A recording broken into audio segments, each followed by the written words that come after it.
Hi, I'm Barry Huff. Welcome back to this podcast series on the Lord's Prayer.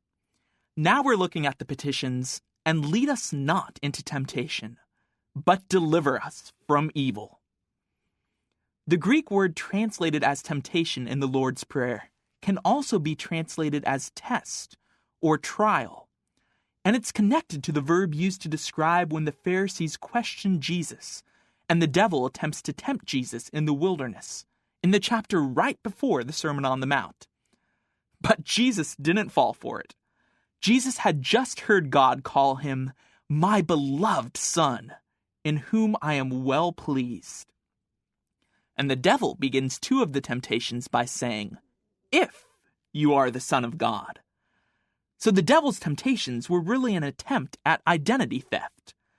But Jesus was so clear about his identity as God's Son that the "if" wasn't an issue.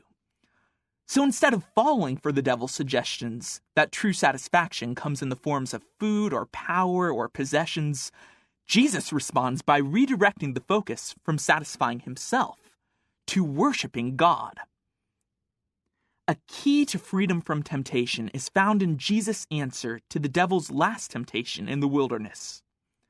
Worship the Lord your God and serve him only. Instead of praying for God to serve us, the prayer that overcomes temptation is the prayer to serve God.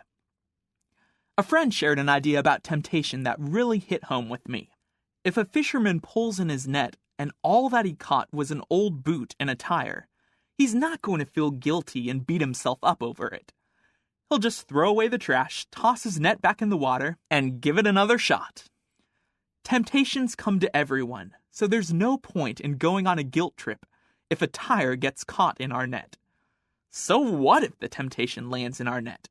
It's what we do with the temptation that makes a difference. Just trash the thought and move forward. It's actually amazing how practical the prayer, "Lead us not into temptation," is. It's not a prayer to be heroic in the face of temptation, but actually a prayer to stay away from tempting situations. The original Lord's Prayer, as we see in the earliest manuscripts of Luke, probably just ended with, "Lead us not into temptation."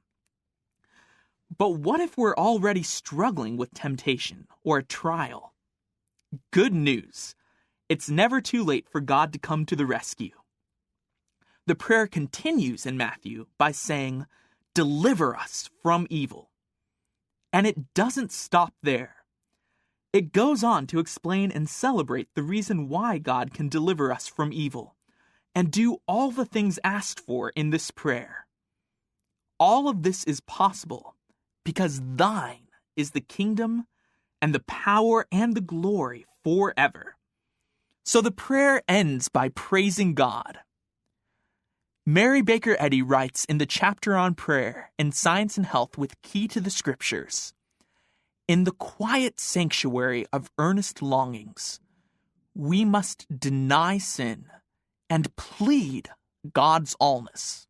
This is what happens at the end of the Lord's Prayer, praying for deliverance from evil, and then proclaiming the governing activity, power, and glory of God. A list of the sources I used when preparing these podcasts can be found on tmcyouth.com. This podcast is produced and copyrighted by the First Church of Christ Scientists in Boston.